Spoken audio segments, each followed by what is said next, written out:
Walk into any commercial gym and you will see people chasing the pump. The fitness industry has convinced millions that extreme, bulging vascularity is the ultimate indicator of an optimized workout. That pursuit has built a $45 billion market.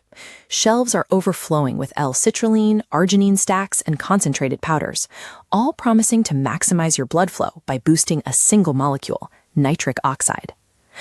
But if you step out of the supplement aisle and into an intensive care unit, you will find patients dying from septic shock, the leading cause of mortality in the ICU. The exact biological mechanism that causes fatal blood pressure collapse and systemic organ failure in those septic patients is massive, uncontrollable nitric oxide production.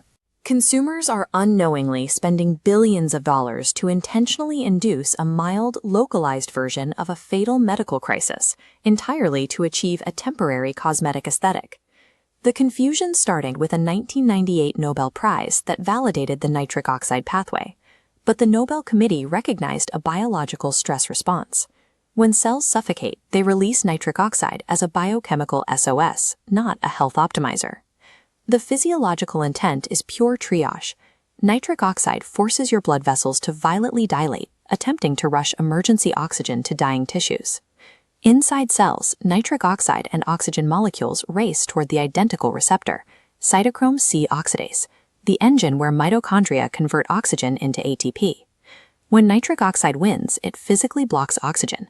Respiration completely shuts down. Cells are entirely unable to use the surrounding oxygen. Sensing this sudden energy crisis, the body panics. It produces even more nitric oxide to force wider vasodilation and push more blood through the vessels, creating a disastrous physiological feedback loop. That tight, bulging vascularity in the mirror is actually edema. Your tissues are physically swelling because they are trapped in a state of histotoxic hypoxia. Literally drowning in oxygen, they are biologically blocked from utilizing. The damage extends far beyond blocked respiration. When you flood your system with excess nitric oxide, it violently collides with superoxide, a normal metabolic byproduct. These two compounds fuse to form peroxynitrate. This new molecule ranks among the most destructive oxidants in human biology.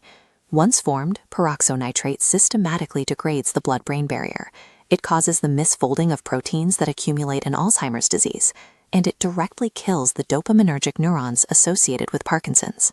This specific environment, low oxygen utilization combined with high nitric oxide, triggers the Warburg effect. This is a state where cells abandon normal respiration, creating the precise metabolic conditions that tumors exploit to survive, grow, and metastasize. Yet the mainstream wellness industry actively promotes this exact chemical cascade as heart health. Every time you consume a concentrated beetroot shot, the heavy nitrate load converts directly into nitric oxide, intentionally triggering this exact metabolic suppression. We are living through an epidemic of chronic fatigue and metabolic syndrome. Dumping exogenous nitric oxide precursors into an already inflamed, struggling system simply accelerates the formation of peroxynitrate and compounds the cellular damage. The immediate intervention is simple. Stop taking all nitric oxide boosters. Throw out the L-citrulline, the high-dose arginine stacks, and the beetroot extracts. When you cut these compounds out, expect a withdrawal phase. Your workout performance will likely take a temporary hit, and you will lose that extreme superficial vascularity. That deflation is a clear signal your body is healing. The vascular edema is subsiding because your tissues are no longer relying on forced, toxic vasodilation just to survive. While your mitochondria rebuild their capacity to breathe, avoid punishing high-intensity workouts. Stick to walking and light resistance training so you don't push an already compromised system into deeper oxygen debt. You cannot out-supplement a broken cellular engine. True recovery demands that you completely stop ingesting the compounds poisoning your respiration before any real optimization can begin. The actual biological driver of healthy blood flow isn't nitric oxide. It is carbon dioxide. This animation illustrates the Bohr effect. While nitric oxide occupies the respiratory site, carbon dioxide concentrations naturally dilate the vessels and trigger hemoglobin to release its oxygen. This ensures the oxygen is delivered to the tissue where it can be consumed for energy. To maintain healthy carbon dioxide levels, You must manage how you breathe. That requires strict nasal breathing during exercise and using surgical tape over your lips at night to prevent you from dumping CO2 while you sleep. Your diet also dictates your carbon dioxide production.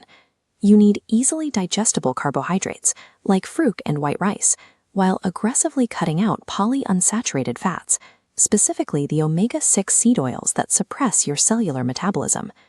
These dietary shifts directly support your thyroid hormone.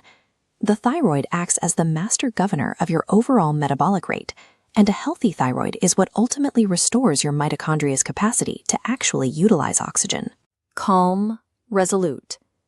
Authentic vitality doesn't come from a scoop of pre-workout powder.